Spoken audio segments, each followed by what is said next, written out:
Hello everyone, welcome to Studynetic. मैं हूं पूजा मेहता और यहां पर हम पढ़ रहे हैं क्लास 12 की बिजनेस स्टडीज। आज यहां पर मैं बिजनेस स्टडीज के इंपॉर्टेंट टॉपिक कवर करने वाली हूं। कौन से चैप्टर के? प्रिंसिपल ऑफ मैनेजमेंट के। इससे पहले मैं एक वीडियो बना चुकी हूं जिसमें मैंने आपको nature and significant of management के इंपॉर्टेंट क्वेश्चन बताए हैं, साथ ही साथ वो टॉपिक्स भी बताए हैं जो आपको एग्जाम में आ सकते हैं। किन बेसिस पे ये सारी चीजें मैंने बताई है? प्रीवियस ईयर क्वेश्चंस के बेसिस पे। उनको देखने के बाद मैंने देखा है कि कौन कौन से ऐसे क्वेश्चंस हैं जो रिपीट हुए हैं और किस पैटर्न से क्वेश्चन पूछे जाते हैं। तो आज यहाँ पर इस वीडियो में भी मैं आपको कौन सा चैप्टर, जो हमारा नेक्स्ट चैप्टर है प्रिंसिपल ऑफ मैनेजमेंट के इंपॉर्टेंट टॉपिक एंड क्वेश्चंस बताने वाली हूँ। तो चलिए स्टार्ट करते हैं, लेकिन उससे पहले मेरे चैनल को सब्सक्राइब जरूर करना और वीडियो अच्छा लगे तो अपने फ्रेंड के साथ जरूर शेयर करना। वीडियो को स्टार्ट करने से पहले हम सबसे पहले देख लेते हैं अपना सिलेबस। तो देखो स्क्रीन पर ये हमारा सिलेबस है, न्यू सेशन का सिलेबस है। इसका जो पहला वाला पार्ट है, पार्ट ए, जिसमें nature and significant of management है, जो आ रहा है वो मैं आपको बता चुकी हूँ। ये principal of management and business environment, ये तीनों मिलके यहाँ से 16 मार्क्स के क्वेश्चन आने वाले हैं। अब पहला चैप्टर तो हम देख चुके हैं, कौन से इंपॉर्टेंट टॉपिक है। आज जो चैप्टर हम देख रहे हैं वो प्रिंसिपल ऑफ मैनेजमेंट है। तो चलो हम प्रिंसिपल ऑफ मैनेजमेंट के इंपॉर्टेंट टॉपिक देखने से पहले यहाँ पर आपका जो सिलेबस है उसे देख लेते हैं कि यूनिट 2 मतलब चैप्टर 2 में आपसे क्या क्या पूछा जाएगा। तो सबसे पहले आपसे प्रिंसिपल ऑफ मैनेजमेंट के कॉन्सेप्ट एंड सिग्निफिकेंस आने वाले हैं।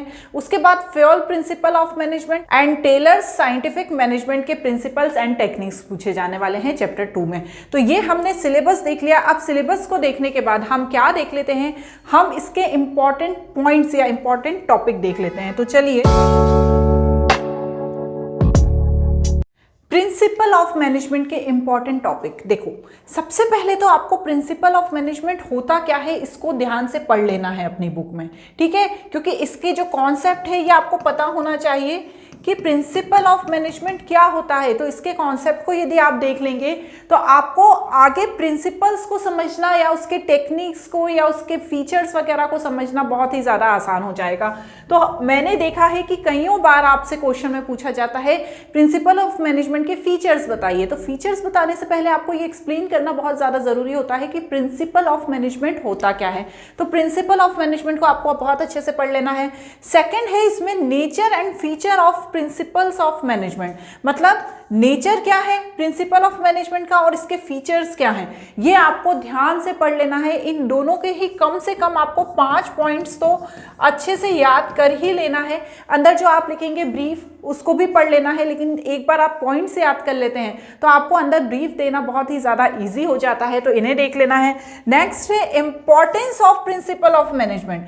प्रिंसिपल ऑफ मैनेजमेंट की क्या इंपॉर्टेंस है मैनेजमेंट में, इसको भी ध्यान से पढ़ लेना है। कम से कम इसके भी आपको 5 पॉइंट्स तो पढ़ ही लेना है, ठीक है? तो ये जो 3 चीजें हैं, ये 3 चीजें, इसका एक समझ लीजिए एक इंट्रोडक्शन पार्ट है किसका, प्रिंसिपल ऑफ मैनेजमेंट का।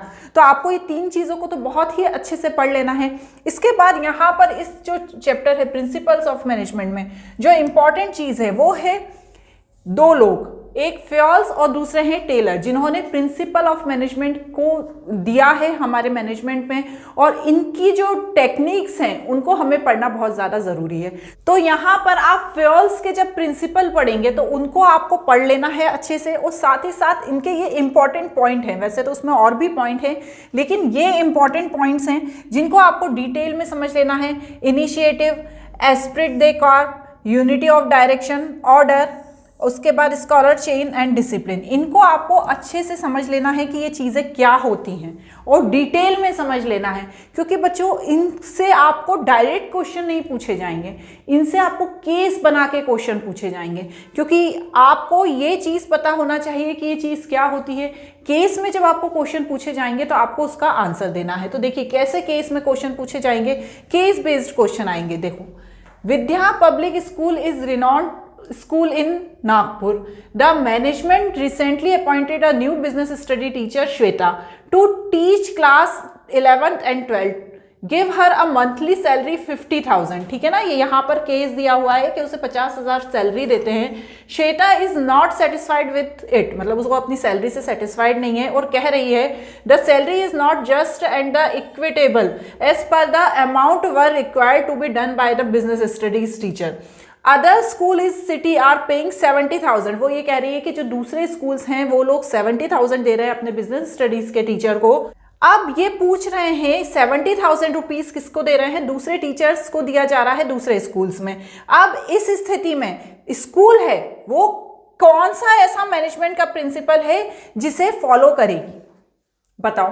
तो यहां पर देखो, ये जो पूरा आपको पढ़ने के बाद आपको क्या पता है, यहां पर जो भी बातें हो रही हैं वो सैलरी से रिलेटेड हो रही हैं। तो ये जो केस है यहां पर आपको ध्यान रखना है रेम्यूनरेशन ऑफ एम्प्लॉय से रिलेटेड है और फिर उसके बारे में आपको डिटेल में लिखना है। तो इस तरीके से केस बना के क्वेश्चन पूछे जाएंगे, एमसीक्यूज में भी पूछे जाएंगे, 4-5 टॉपिक दे देंगे आपको, उसमें से बताना है। इसी तरह से देखो एक और केस मैंने यहाँ पर दिया है, Pino limited is dealing in fruit juice and hair oils to ensure unity of action and the coordination.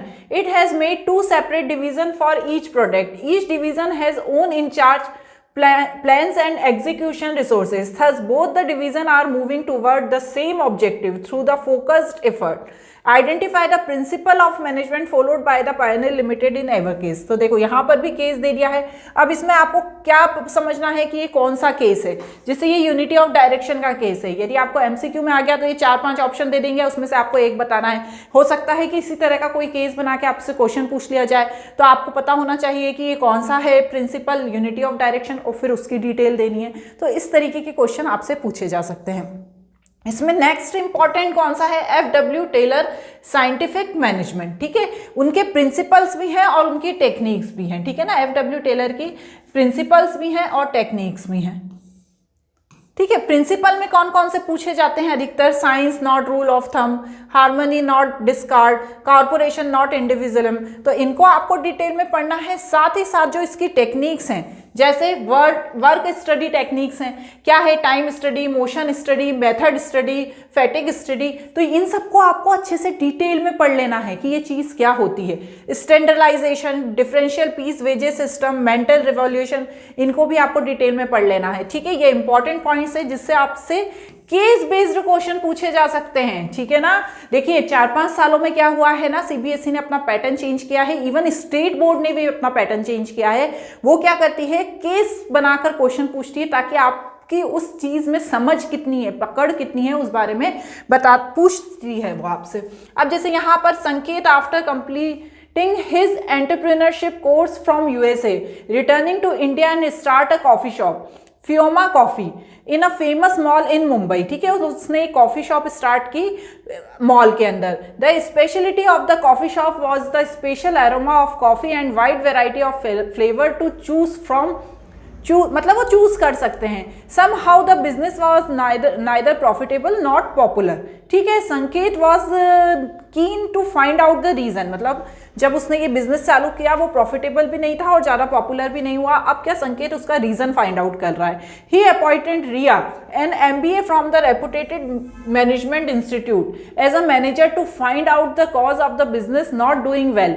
Riya took a feedback from the client and found the through they love the special unique aroma coffee but were not happy with the long waiting time being taken to process। देखो क्या reason पता चला कि बहुत time लगता है जब वो ऑर्डर देते हैं कॉफी का, तो बहुत ज्यादा टाइम लगता है। She analyse and found out that there was so many unnecessary obstruction which could be eliminated. She fixed a standard time for the processing order. She also realise that there were many flavour who demand was not enough, मतलब ऐसे बहुत सारे flavour हैं जिनकी demand enough नहीं है। She also decided to discontinue the sale of such flavour, जैसे उसकी जरूरत ही नहीं है, लोग लेते ही नहीं है, तो उसको हटा दो। As the result, within a short period, Ria was able to attract the customer, identify and explain the two technique of scientific management used to Ria solve the problem। मतलब उसने प्रॉब्लम को सॉल्व कर दिया। अब वो बोल रहे हैं कि ऐसी कौन सी 2 टेक्निक्स थी जो उसने यूज करी और सॉल्व कर दिया प्रॉब्लम को। तो देखो यहाँ पर 2 चीजें दी हैं, टाइम स्टडी एंड सिंप्लीफिकेशन। ये 2 टेक्निक उसने यूज करी और प्रॉब्लम को सॉल्व कर दिया। तो इस तरीके से केस बेस्ड, मतलब ये क्वेश्चन बताने का मेन मेरा मोटो यही था कि इस तरीके से केस बेस्ड क्वेश्चन क्वेश्चन पूछे जाते हैं, तो आपको कॉन्सेप्ट को अच्छे से समझ लेना है। तो आज इस वीडियो में मैंने आपको चैप्टर 2 का बारे में बताया, नेक्स्ट वीडियो में चैप्टर 3 के बारे में बताऊंगी। तो मेरे वीडियो से जुड़े रहिए, अच्छे लग रहे हैं तो अपने फ्रेंड्स के साथ ज़रूर शेयर कीजिए। Thank you.